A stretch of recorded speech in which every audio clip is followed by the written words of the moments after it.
أعوذ بالله من الشيطان الرجيم بسم الله الرحمن الرحيم وأعدوا لهم ما استطعتم من قوة ومن رباط الخيل ترهبون به عدو الله وعدوكم وآخرين من دونهم لا تعلمونهم الله يعلمهم۔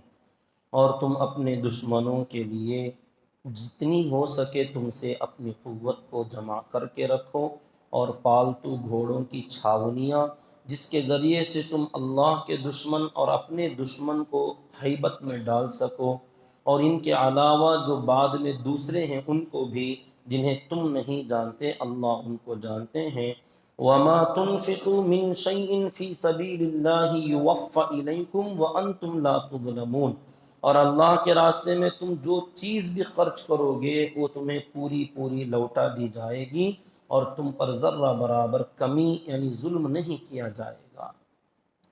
محترم بزرگ عزیز دوستو، اس آیت کی تفسیر کے اندر تفصیل کے ساتھ 2 دن سے میں نے کچھ عرض کیا کہ اپنی جہاں تک ہو سکے حتی المقدور اپنی قوت کو جمع کر کے رکھنا، جس میں جسمانی قوت، علمی قوت، اور اسی طریقے سے زبانی قوت، اور اپنے زمانے کے اعتبار سے، علاقے کے اعتبار سے جو ماحول کے اندر چل رہی ہیں قوتیں، ٹیکنالوجی کے اعتبار سے، ان تمام چیزوں میں، اور اپنے فن اور ہنر کے اعتبار سے اپنی قوت کو جمع کر کے رکھنے کا حکم اللہ تعالیٰ نے دیا ہے۔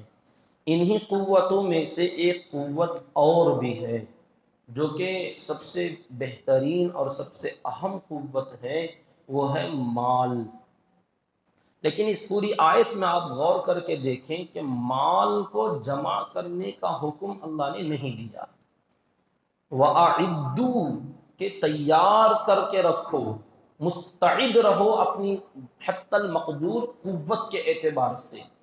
اب وہ قوت میں صرف گھوڑوں کا تذکرہ کیا اور قوت کا لفظ مطلق چھوڑ دیا گیا کہ جو بھی قوت ہے۔ اب ان قوتوں کے اندر مال کا جہاں تذکرہ آیا، جمع کر کے رکھنے کا جو پہلے سے حکم ہو رہا ہے، لیکن مال کے بارے میں اس کے الٹا حکم آیا، وَمَا تُنْفِقُوا مِنْ شَيْءٍ فِي سَبِيلِ اللَّهِ، کہ اللہ کے راستے میں جو بھی تم خرچ کرو گے وہ تمہیں پورا پورا لوٹا دیا جائے گا۔ يُوَفَّ إِلَيْكُمْ، یا تو دنیا میں بھی ملے گا، یا دنیا میں نہ ملے تو آخرت میں تو پورا پورا تمہیں مل ہی جائے گا۔ تو مال کو بھی جمع کر کے رکھنا وہ بھی ایک بہت بڑی قوت ہے، بلکہ اس زمانے میں سب سے اہم قوت ہے۔ اب یہ بھی اللہ کا حکم ہے کہ اس کو جمع کر کے رکھو، لیکن پورے قرآن میں آپ دیکھو گے کہیں پر بھی اللہ تعالیٰ نے مال کو جمع کرنے کا حکم نہیں دیا، لیکن یہ حکم ہے قرآن کے اندر ہی ملے گا آپ کو۔ کہاں پر ہے؟ اگر آپ غور کر کے دیکھیں جگہ جگہ پر آپ کو مال کے جمع کرنے کا حکم اللہ کی طرف سے ملے گا، لیکن دکھے گا نہیں آپ کو۔ ایسا کیوں ہے؟ کیونکہ قرآن مجید کا اور اللہ تعالیٰ کا یہ اسلوب ہے، یہ انداز کلام ہے۔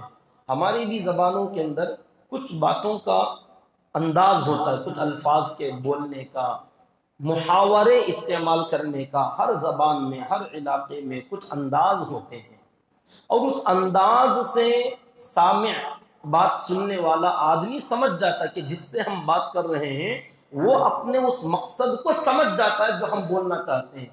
ہاں، دوسرا آدمی نہیں سمجھ پائے گا، جو اس علاقے والا ہوگا، اس ماحول کا ہوگا، اس زبان کا ہوگا، وہ سمجھ لے گا اس بات کو کہ ہم کیا کہنا چاہ رہے ہیں یا سامنے والا کیا کہنا چاہ رہا ہے۔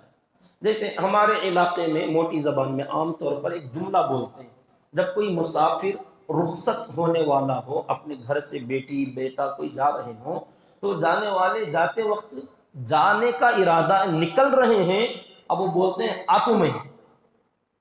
اب یہ جملہ ہمارے علاقوں میں بولا جاتا ہے آتو، تو لگا ٹھیک ہے جاؤ۔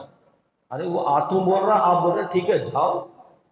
یہ محاورہ ہے، ہم جانتے ہیں، بولنے والا بھی جانتا ہے، سننے والا بھی جانتا ہے کہ کیا بولنا چاہ رہا ہے، کہ میں جا رہا ہوں، جا کے پھر دوبارہ آؤں گا۔ اتنا لمبا جملہ شارٹ کٹ میں بولتا آتوں چلوں آؤں. ابھی آؤں آتوں چلوں یہ مختصر سے جملے میں ابھی آدمی سامنے والا سمجھ گیا کہ کیا بولنا چاہتا ہے. ایک چھوٹی سی مثال، ایسی بہت ساری مثالیں آپ کو مل جائیں گی کہ بولنے والا آدھی بات بولتا ہے اور آدھی بات سننے والے پر چھوڑتا ہے کہ تم سمجھو میں کیا بولنا چاہتا ہوں. اسی طریقے سے کبھی آپ استنجا خانے کے پاس جاتے ہیں، بہت مرتبہ رمضان میں تو بہت ایسا ہو جاتا ہے کہ پیچھے لوگ آتے ہیں، دروازے کھٹکھٹاتے رکھتے ہیں اور وہ لیٹ ہو جاتا ہے تو کوئی آواز بھی دے دیتا جلدی نکلو جی. اب وہ جس حال میں ہے اسی حال میں اگر نکل گیا تو کیا ہوگا؟ بولنے والا کہ فوراً نکلو کتنی دیر سے. اب وہ کہنا چاہتا اپنے کام سے فارغ ہو جاؤ، ستر عورت اپنے پردہ کر لو، بعد میں نکلو باہر صفائی کے ساتھ.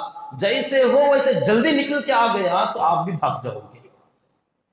بولنے کا مقصد وہ نہیں ہے، وہ آدھی بات بول رہا ہے کہ کام سے فارغ ہو جاؤ، اپنی ضرورت پوری کرو اور جلدی سے باہر نکلو. آدھی بات بولے گا، آدھی ہضم کر دے گا اور سننے والا بندہ سمجھ جاتا ہے کہ بولنے والا کیا بول رہا ہے.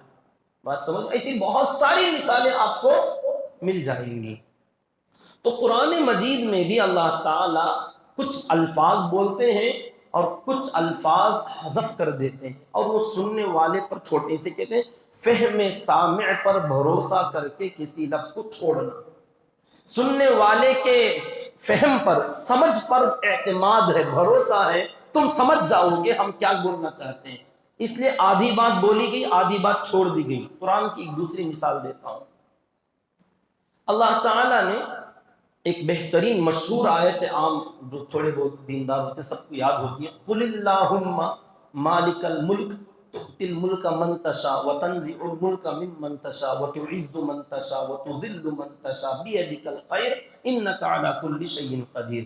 کیا ہے اس آیت میں کہ تم بولو، اللہ فرماتے قل کہو، تم کیا کہو، اللہم اے اللہ مالک الملک جو کہ سلطنتوں کا، بادشاہت کا مالک ہے، تو تل ملک من تشاء تو جسے چاہے گا اسے بادشاہت دے دیتا ہے، وتنزع الملک ممن تشاء اور تو جس سے چاہتا ہے بادشاہت اور سلطنت کو چھین لیتا ہے، وتعز من تشاء اور تو جسے چاہتا ہے اسے عزت سے نوازتا ہے، وتذل من تشاء اور تو جسے چاہتا ہے اسے ذلیل کر دیتا ہے. بیدک الخیر تیرے ہی ہاتھ میں سارا خیر ہے، انک علی کل شیء قدیر بے شک تو ہر چیز پر قادر ہے.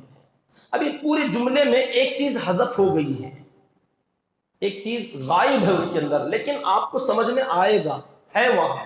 کیا کہ اے اللہ آپ جو سلطنت کے مالک ہیں، جسے چاہتے ہیں اسے سلطنت دیتے ہیں، جس سے چاہتے ہیں سلطنت چھین لیتے ہیں، جسے چاہتے ہیں عزت دیتے ہیں، جسے چاہے ذلیل کر دیتے ہیں. آخر کا جملہ کیا؟ بیدک الخیر. اب شروع سے جو بات چلتی ہوئی آ رہی ہے تؤتی الملک جسے چاہے آپ سلطنت دیں، تنزع الملک جس سے چاہے آپ سلطنت چھین لیں، تعز من تشاء جسے چاہے عزت دیں، تذل من تشاء جسے چاہے ذلیل کر دیں. یہ دو چیزیں آ رہی ہیں، سلطنت دیں گے، سلطنت چھین لیں گے، عزت دیں گے، عزت چھین لیں گے، ذلیل کر دیں گے. بیدک الخیر بات سمجھ میں، اے اللہ تیرے ہی ہاتھ میں خیر ہے. تو یہ خیر ہے، کسی کو سلطنت ملنا، کسی کو عزت ملنا خیر ہے. یہ کیا ہے؟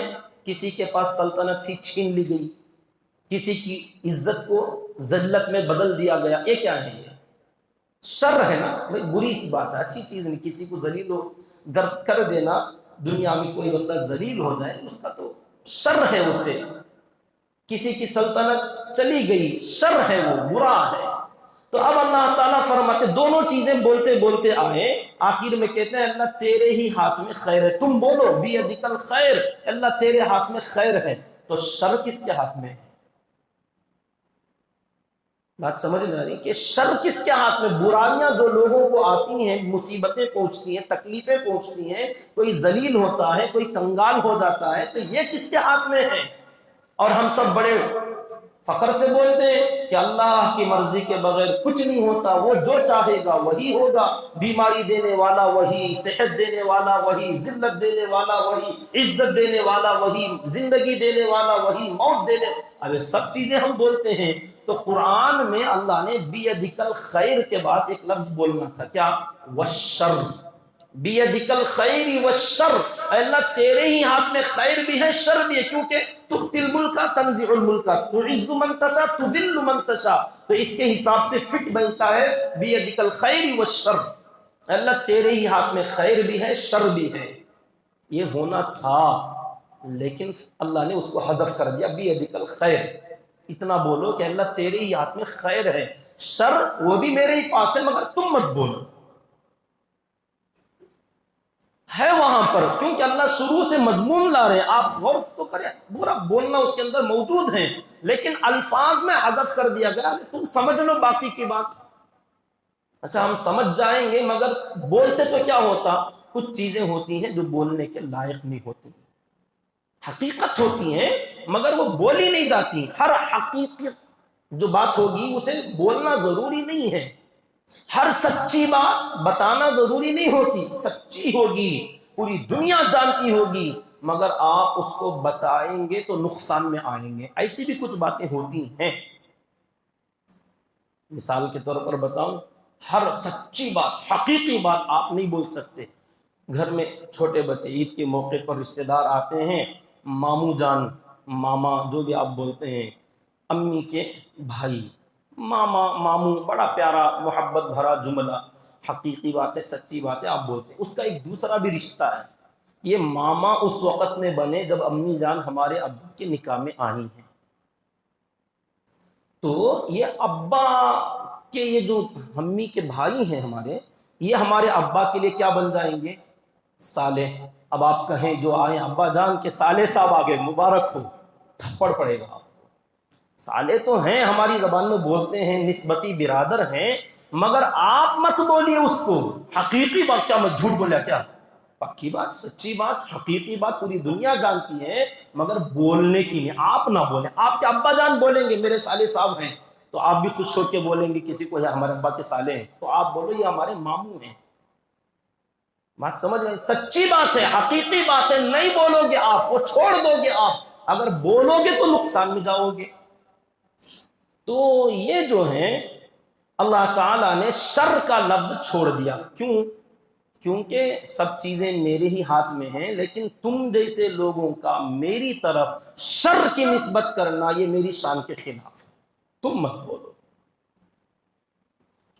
حضرت ابراہیم علیہ السلام نے اللہ کا تعارف کرایا کہ میرا رب وہ ہے الذی خلقنی فہو یہدین، هو یطعمنی ویسقین وَإِذَا مَرِضْتُ فَهُوَ يَشْفِينِ وَالَّذِي يُمِيتُنِي ثُمَّ يُحْيِينِ وَالَّذِي أَطْمَعُ أَن يَغْفِرَ لِي خَطِيئَتِي يَوْمَ الدِّينِ، کہ میرا اللہ وہ ہے جس نے مجھے پیدا کیا اور جس نے مجھے موت دے گا، جب میں بھوکا ہوتا مجھے اللہ تعالیٰ کھلاتا ہے اور پلاتا ہے، تو کھلانا پلانا زندگی موت سب تذکرہ کرتے ہوئے فرما وَإِذَا مَرِضْتُ فَهُوَ يَشْفِينِ، جب میں بیمار ہو جاتا ہوں تو وہ شفا دیتا ہے، تو بیمار میں ہوتا ہوں۔ اب یہاں یہ کہنا چاہیے تھا جب وہ بیماری دیتا ہے تو شفا بھی دیتا ہے، لیکن فرمایا نہیں، جب میں بیمار ہو جاتا ہوں تو وہ شفا دیتا ہے۔ یہ بات کرنے کا انداز کہ بیماری وہی دے گا مگر تم اس کا تذکرہ اللہ کی طرف نسبت کر کے مت کرو۔ حضرت لقمان حکیم ایک آدمی کے غلام تھے، ایک مرتبہ وہ آقا کنکڑی تراش رہا تھا، کھیرا کنکڑی، اور اس نے اپنے غلام کو بڑے مطیع و فرما بردار لقمان حکیم ان کو بلایا، بڑے پیار سے اس کی خاشیں نکال کر اس کے ٹکڑے کھلانے لگا لقمان حکیم غلام کو، تو وہ کھانے لگے، کھاتے گئے، کچھ نہیں بول رہے تھے، کھاتے کھاتے آقا نے سوچا کہ میں بھی ایک ٹکڑا کھاؤں، تو اس نے کھایا تو ایک دم کسالی کڑوی تھی، تو ایک دم تھوک دیا مالک نے اور کہا تم اتنے مزے سے کھا رہے ہو، تم کو کڑوی نہیں لگتی؟ کہا کڑوی تو ہے، تو پھر کہا تھوکا کیوں نہیں، تم بولے کیوں نہیں؟ کہا مالک ہیں آپ اور آپ کے ہاتھ سے میں نے کئی مرتبہ بہترین چیزیں، میٹھی چیزیں، صحت بخش چیزیں میں نے کھائی ہیں، ایک بار آپ کی طرف سے کوئی کڑوی چیز مل جائے تو بولتے ہوئے شرم آتی ہے کہ کیسے بولوں کہ آپ نے کڑوا کھلا دیا، جس ہاتھ نے اتنی مرتبہ میٹھا کھلایا، بہترین کھلایا، ایک بار کڑوا کھلا دے تو کیا بولنا۔ یہ ہوتے ہیں اعلیٰ درجے کے اخلاق۔ تو اسی طریقے سے اللہ تعالیٰ کی بہت ساری نعمتوں کا تذکرہ ہم کریں گے، لیکن بہت ساری نعمتوں کا تذکرہ نہیں کریں گے، ہم چھوڑ دیتے ہیں، بولتے ہی نہیں، حالانکہ وہ بھی کوئی کم درجے کی نعمت نہیں کہ اللہ آپ نے ہمیں ایمان دیا، آپ نے ہمیں ہدایت دیا، آپ نے ہمیں انسان بنایا، آنکھیں دی، کان دیے، دل دیا، اب یہ فہم دیا، علم دیا، اللہ کی نعمتیں ہیں کہ اللہ آپ نے ہمیں جوان بنایا، صحت مند بنایا، خوبصورت بنایا، سب بولتے ہیں، لیکن وہیں پر کچھ اور بھی نعمتیں ہیں۔ اے اللہ آپ جہاں ہمیں پیٹ بھر کر کھلاتے ہیں، یہ نعمت ہے، یہ نعمت اندر جانے کے بعد باہر نہ نکلے تو کیا ہوگی؟ اب وہ نکالنے کی بھی تو نعمت ہی ہے کہ اللہ تعالیٰ اس نعمت کو خارج بھی کرتے ہیں۔ اب اس کی دعا بھی ہے الحمدللہ الذی اذھب، کہ وہ خدا جس نے مجھ سے ان الاذی، میری گندگی کو دور کیا، وہ دعا تو ہے، لیکن عام طور پر نعمتوں کا تذکرہ جب کریں گے تو یہ تذکرہ نہیں کریں گے کہ اللہ آپ نے ہمارے لیے پاخانے کا انتظام بنایا، پیشاب کرنے کا انتظام بنایا۔ نعمت ہے اللہ کی، اگر یہ نہ نکلے تو اس کے لیے لاکھوں کروڑوں خرچ کر جائیں گے، آپ کی جمع پونجی ختم ہو جائے گی۔ کہ بعض لوگوں کے شکایتیں آتی ہیں کہ استنجا نکلنا بند ہو گیا، پیٹ پھولنے لگ گیا، بہت بڑی بیماری ہے۔ اللہ تعالیٰ کا کتنا بڑا احسان ہے کہ اللہ تعالیٰ بڑے آرام کے ساتھ غلاظتیں پاک کر دیتے ہیں، لیکن ان نعمتوں کا تذکرہ شکر کے طور پر نہیں کیا جاتا، کیونکہ گندی چیزوں کی نسبت پاک ذات کی طرف نہیں کیا جاتا۔ یہ کچھ میں مثال سمجھا رہا ہوں کہ اللہ تعالیٰ نے خیر کا تذکرہ کیا، شر کو چھوڑ دیا، حالانکہ وہ اسی آیت میں موجود ہے کہ تم سمجھو۔ اسی طریقے سے اب آؤ اس آیت کی طرف، اللہ تعالیٰ نے قرآن مجید میں جگہ جگہ پر مال کمانے، مال جمانے کا حکم تو دیا ہے، مگر صاف لفظوں میں کسی کو نہیں ملے گا، کوئی آیت آپ ایسی نہیں پڑھو گے جس میں اللہ نے کہا ہو کہ مال جمع کر کے رکھو۔ اب دیکھیں یہاں وَأَعِدُّوا لَهُم مَّا اسْتَطَعْتُم مِّن قُوَّةٍ، اپنی قوت کو جتنی ہو سکے جمع کر کے رکھو، یہ حکم ہے۔ مال کا تذکرہ جیسے ہی آیا اللہ نے فرمایا وَمَا تُنْفِقُوا مِن شَيْءٍ، جو بھی چیز تم اللہ کے راستے میں خرچ کرو گے۔ اب یہاں خرچ کرنے کی بات ہے، تو آپ بتائیے جو بندہ وہ کہتا میں آتوں تو وہ گیا ہی نہیں تو آئے گا کب؟ تو ایسے ہی خرچ کرنے کا حکم اللہ نے دیا، اگر ہمارے پاس ہے ہی نہیں تو خرچ کب کرو گے؟ اگر ہو تبھی تو خرچ کرو گے۔ یطعمون الطعام علی حبہ مسکینا ویتیما واسیرا، کہ نیک بندوں کی صفت ہے کہ وہ غلاموں کو، مسکینوں کو، محتاجوں کو اللہ کی محبت میں کھانا کھلاتے ہیں۔ اب یہ دوسروں کو کھلائے گا، افطار کی دعوت کرے گا وہ آدمی جس کے گھر میں پہلے سے موجود ہو۔ وہ خود کسی کی دعوت کا انتظار میں بیٹھا ہو تو وہ کیا افطار کی دعوت کا انتظام کرے گا؟ وہ خود تلاش کرے گا آج کہیں دعوت ہے کہ نہیں۔ جس کے گھر میں پکتا ہی نہ ہو، جس کے گھر میں کھانے کو کھانا نہ ہو، اللہ نے بہت بڑی صفت بیان فرمائی کہ لوگوں کو کھلاؤ۔ اللہ کے نبی صلی اللہ علیہ وسلم نے فرمایا ننگوں کو کپڑا پہناؤ، بیماروں کی عیادت کرو، مریض کا علاج کراؤ، بھوکوں کو کھانا کھلاؤ، بہترین عبادت ہے۔ اب یہ کھلائے گا کون؟ جو خود کھا کے، اپنے بچوں کا پیٹ بھر کے، اپنے اہل و عیال کی ذمہ داریاں پوری کر کے، ایکسٹرا مزید کچھ سیو ہو۔ اب کوئی اس کے سامنے کہتا ہے بھوک لگی جناب کچھ کھلائیے، تو وہ کہتا ہے چلیے کھلا دیتے ہیں، وہ لے جائے گا، کھلائے گا، پلائے گا، اس کا انتظام کر کے آئے گا۔ ٹکٹ کے پیسے نہیں ہیں، آدمی دے دے گا۔ کوئی کہتا ہے رمضان کا موقع، عید کے لیے کپڑے نہیں ہیں، بچوں کے کپڑے نہیں، آپ کچھ انتظام کر دیں۔ وہ کرے گا کب؟ جبکہ اس کے بچوں کا انتظام ہو گیا ہو، گھر کا پورا سہولت کے ساتھ معاملہ نمٹ گیا ہو، اور مزید بچا ہوا ہو تو یہ آدمی خرچ کرے گا۔ اور جو ایسا نہ ہوگا وہ کہے گا توچ منجے دیکھو جا، میں تجھے کہاں سے دوں، میرا چھال بہت پتلا ہو رہا ہے، تو مجھے خود دے دے۔ یہی تو ہوتا ہے۔ تو اللہ تعالیٰ نے یہ جو بات فرمائی، کھانا کھلاؤ، کپڑے پہناؤ، لوگوں کی مدد کرو، انفاق فی سبیل اللہ، جہاں دیکھو گے اللہ کے راستے میں خرچ کرو، بے دریغ مال لٹاؤ، اللہ کی محبت میں خرچ کرو۔ خرچ کرنا تو کہا گیا، تو خرچ کرنے میں کمانا اور جمانا ہے کہ نہیں ہے؟ بھئی جب ہوگا تبھی تو کرو گے۔ تو اللہ تعالیٰ نے اچھا اس کو صاف لفظوں میں بول دیتے، یوں بولتے کہ میرے بندوں پہلے اچھا محنت کر کے کماؤ، پھر تھوڑا جماؤ، پھر اس میں سے خرچ کرو. یہ بولنے کی بات نہیں تھی. جیسے وہ شر تذکرے میں آنے کی چیز نہیں تھی، ایسے ہی مال کمانے اور جمانے میں وہ الفاظ بولنے کے نہیں تھے، بلکہ خرچ کرنا ضروری تھا، یہ بولا گیا. کیوں؟ اس میں کیا خرابی تھی؟ اگر بولتے تو لوگوں کو سمجھ میں آتا. کیونکہ مال ایک ایسی چیز ہے، اسے خرچ کرنے کا بولے اتنا بولنے کے باوجود لوگوں نے جمانا نہیں چھوڑا.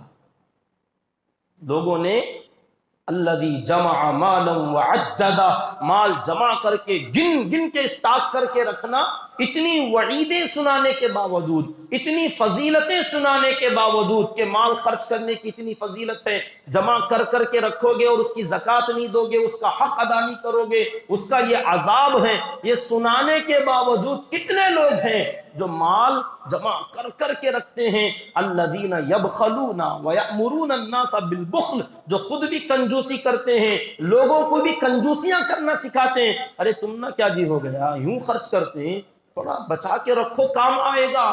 اب یہ خود بھی کنجوس اور دوسروں کو بھی کنجوسی کرنا سکھاتے ہیں، جبکہ اتنی فضیلتیں اور اتنی وعیدیں مال جمع کر کے اس کا حق ادا نہ کرنے کی سنائی گئیں، تب بھی لوگوں کا یہ حال ہے.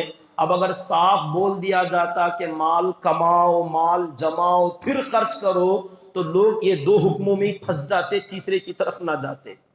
جیسے وہ ایک آدمی نے پکڑ لیا کہ میں نماز نہیں پڑھتا، آپ سے پوچھا کیوں؟ اللہ کا حکم ہے، یا ایھا الذین آمنوا لا تقربوا الصلاۃ، اے ایمان والو نماز کے قریب بھی مت آنا. اللہ کا حکم ہے. کہا آگے بڑھو، کہا نہیں پہلے اتنے پہ عمل کر لیتا ہوں، بعد میں دوسرا. پہلے ذرہ کرنا کرتے، بڑے بول کو نہیں، ذرہ ایک اسٹپ جانا کرتے. تو پہلے میں یا ایھا الذین آمنوا لا تقربوا الصلاۃ، اے ایمان والو تم نماز کے قریب نہ جاؤ، اس پر عمل کرتے، بعد میں دیکھیں گے آگے کیا ہے. تو لوگ بڑی چالاکیاں کرتے ہیں کہ پہلے کما لیتا ہوں، بعد میں جما لیتا ہوں، بعد میں خرچ کرتا ہوں، دیکھیں گے وہ بوڑھے ہو گئے بعد. تو اتنا بولنے کے باوجود یہ حال ہے، اس لیے صاف لفظوں میں یہ نہیں بولا گیا مال کمانے جمانے، بلکہ اس کو بار بار کہا گیا خرچ کرو، اللہ کے راستے میں لٹاتے رہو، اللہ کے راستے میں دیتے رہو. فقراء کو، مساکین کو، ابن السبیل مسافروں کو، محتاجوں کو، بیواؤں کو یہاں خرچ کرتے جاؤ. اتنے سارے جگہوں پر خرچ کرنے کے لیے تو مال کتنا چاہیے، تو اتنا ہو. اور فرمایا زکات، اقیموا الصلاۃ وآتوا الزکاۃ، کتنی جگہ فرمایا زکات دو. اور زکات کے شرائط میں جاؤ آپ، کتنے شرائط ہیں. کسی آدمی کے پاس 7.5 تولہ سونا، اب 7.5 تولہ کتنے لاکھ روپے کی قیمت، 52.5 تولہ چاندی، اگر سنگل ایک مال ہے تو، اگر دونوں ہیں تو 52.5 تولہ چاندی کی ویلیو کے برابر مال ہو. اور اتنا مال آنے کے بعد فوراً زکات نہیں، ایک سال حولان حول کی شرط کہ جب آپ کے پاس رمضان میں مال آیا، شوال میں مال آیا، پھر اگلا سال یہی مہینہ آیا تو آپ کے پاس اتنا ہی پیسہ، اتنا ہی مال یا اس سے زیادہ بچا ہوا ہے. تو آپ کے پاس مال آیا، مال کے اوپر سال گزرا، پھر اس کے بعد آپ کے اوپر کسی کا قرض نہیں ہے، اور قرض ہے بھی تو کتنا ہے، جتنا مال ہے اتنا ہی قرض ہے، تو قرض میں چلا جائے گا، زکات کی ضرورت نہیں. قرض دے دو گے پھر بھی اتنا بچا ہے کہ اس پر زکات آتی ہے تو اس میں زکات دو. اب یہ جو شرائط آپ دیکھتے جاؤ گے تو 7.5 تولہ سونا کسی آدمی کے پاس ہو، ایک سال تک اس پر حق نہیں ہے، فرض نہیں ہے زکات. ایک سال گزر جائے اس کے بعد اس میں کا 40%، 40واں حصہ، 1 لاکھ میں سے 2,500 روپیہ زکات. اب باقی کا تمہارا ہے، رکھ لو، جائز ہے، حلال مال ہے، پاک مال ہے. اب اس کو گندا نہیں کہا گیا. زکات تم نے دے دی، 2.5% اس میں کی ادا کر دی، تو وہ باقی کا جو مال ہے حلال ہے، طیب ہے، پاکیزہ ہے، بے عیب مال ہے، بچا کے رکھو. اپنے ضروریات میں استعمال کرو، جب جہاں ضرورت پڑے اللہ کے راستے میں بھی نفل صدقات میں خرچ کرتے رہو۔ تو یہ جو باتیں ہیں، ان باتوں کے اندر لوگوں کو یہ میسج ہے کہ ہم نے مال بھی بہت بڑی قوت بنائی ہے۔ کئی جگہ اللہ نے قرآن میں فرمایا قیاما للناس، لوگوں کے کھڑے ہونے کا، مضبوط رہنے کا ذریعہ اللہ نے مال کو بنایا ہے۔ اب بعض لوگ بولتے ہیں، ایک بہترین حدیث کی طرف آپ کا ذہن لے جاؤں کہ اللہ کے نبی صلی اللہ علیہ وسلم نے فرمایا کہ میری امت کا فتنہ مال ہے، میری امت کا فتنہ مال ہے۔ اس کا مطلب بتاؤ، بہت سارے لوگ یہی سمجھتے ہیں کہ مال فتنہ، مال فتنہ کیا مطلب کہ مال کسی کے پاس ہے تو فتنہ۔ یہ کس نے سمجھایا آپ کو؟ اتنا کہا گیا مال فتنہ ہے، تو مال ہونا فتنہ یہ تم نے جما لیا۔ مال فتنہ ہے، مال ہونا فتنہ ہے، یہ کس نے کہا؟ جیسے مال فتنے کا مطلب آپ نے سمجھا مال ہونا فتنہ ہے، ایسے ہی مال کا نہ ہونا بھی فتنہ ہے۔ اللہ کے نبی صلی اللہ علیہ وسلم کی ایک دوسری حدیث ہے، کاد الفقر ان یکون کفرا، قریب ہے کہ فقیری، غربت، تنگ دستی آدمی کو کافر بنا دے۔ تو اس حدیث کو اور مال فتنے والی حدیث کو آپ جمائیں تو مطلب یہ نکلتا ہے کہ مال کا نہ ہونا فتنہ ہے، مال کا ہونا فتنہ نہیں ہے۔ کاش کہ سمجھو اس بات کو۔ علاقے علاقے کی، زمانے زمانے کی بات ہے۔ خیر القرون کا زمانہ، اس علاقے کے قوا مضبوط، ایمان مضبوط، لوگوں کے عزائم مضبوط، ان کے ایمان کو کوئی چیز ٹس سے مس نہیں کر سکتی تھی، تو ان کو اگر مال ذرہ برابر نہ بھی ہوتا کوئی فرق نہ پڑتا۔ آج کے زمانے میں مال کا نہ ہونا فتنہ ہے۔ آپ دیکھو کوئی غریب آدمی بیمار ہو جائے، بچی کی شادی کا مسئلہ آ جائے، بچوں کے پڑھائی کا فیس کا مسئلہ آ جائے، ایسی مجبوریاں تقاضے آ جاتے ہیں کہ اب آدمی ہسپتال میں ایڈمٹ ہے، علاج کا کوئی مسئلہ حل نہیں ہو رہا ہے۔ اب کوئی بہت ساری عیسائی مشنریاں ہیں، کام کر رہے، کتنے آندرا کے قریے، دیہاتوں کے قریے مرتد ہو گئے۔ کیوں؟ بس ایسے لوگوں کے پاس جانا، آپ کی پریشانی کیا؟ بیماری، علاج ہم کرا دیں گے، گھر نہیں ہے گھر ہم بنا دیتے۔ کتنی بستیاں عیسائیوں نے گھر بنا کر آباد کر دیے، ہسپتال بنا کر فری میں علاج کروا دیا، اور ایسے بچوں کو فری میں تعلیم کے انتظامات کر دیے۔ بس ایک معاہدہ کرا لیا کہ گھر فری میں، تعلیم فری میں، تمہارا علاج فری میں، تمہارا مذہب ہمارا ہو جائے گا کہ تم عیسائی بن جاؤ۔ کتنے لوگوں نے اس کو قبول کر لیا، ٹھیک ہے، دستخط کر دیا، آج کے بعد سے ہم کنورٹ ہو گئے، عیسائی بن گئے، نعوذ باللہ من ذالک۔ یہ کیوں ہوا؟ یہ فتنہ مال نہ ہونے کی وجہ سے تھا۔ اگر ان کے پاس اتنا مال ہوتا کہ یہ اپنی بنیاد پر، اپنی مضبوطی پر جا کے علاج کراتے، اپنے بچوں کو پڑھاتے، اپنے گھر بناتے، تو کوئی ان کو پوچھ سکتا تھا کہ ہم مال دیں گے تم عیسائی بن جاؤ؟ ارے میرے ہی پاس بہت ہے۔ جیسے حضرت سلیمان علیہ السلام کے پاس بلقیس نے بہت سارے ہدایا، تحائف دے کر بھیجے کہ یہ ہدیے تحفے لے کر آپ ہمیں چھوڑ دیجئے، تو حضرت سلیمان علیہ السلام نے یہی کہلا بھیجا تھا کہ جاؤ بلقیس سے کہہ دو مما آتانی اللہ خیر مما آتاکم ما آتانی اللہ، کہ اللہ نے جو مال مجھے دیا ہے یہ تمہارے ہدیے تحفوں سے بہت بہتر مال اللہ نے دیا ہے، تو میرے پاس آلریڈی موجود ہے، تمہارے تحفوں کی، گفٹوں کی، تمہاری یہ ہمیں لالچ دینے کی کوئی ضرورت نہیں۔ تو ایسے ہی بہت سارے لوگوں کا ایمان بچ جاتا اگر ان کے پاس مال ہوتا۔ بات سمجھنے کی ہے۔ اگر ہمارے بھی بہت سارے بندے اگر ایسے ہوتے جو ایسی مشنریاں بناتے، اسکول بناتے، ہسپتال بناتے، کالج بناتے، اور فری ڈونیشن، فری تعلیم، فری گھر غریبوں کو اگر بنا کر دیتے، تو کیا اسلام پر اور مضبوطی سے جم نہیں سکتے تھے؟ تألیف قلوب کا اللہ نے حکم دیا کہ جو لوگ ایسے ڈلم ایمان والے ہوں گے ان کو مضبوط ایمان پر جمانے کے لیے تألیف قلب کے لیے مال دو ان کو خاص کر۔ کہاں تک میں آپ کو ذہن لے جاؤں، اللہ کے نبی صلی اللہ علیہ وسلم کے واقعات ہیں فتح مکہ کے موقع پر کے، اور ایسی بہت ساری مثالیں ہیں اور قرآن مجید کی آیتیں ہیں۔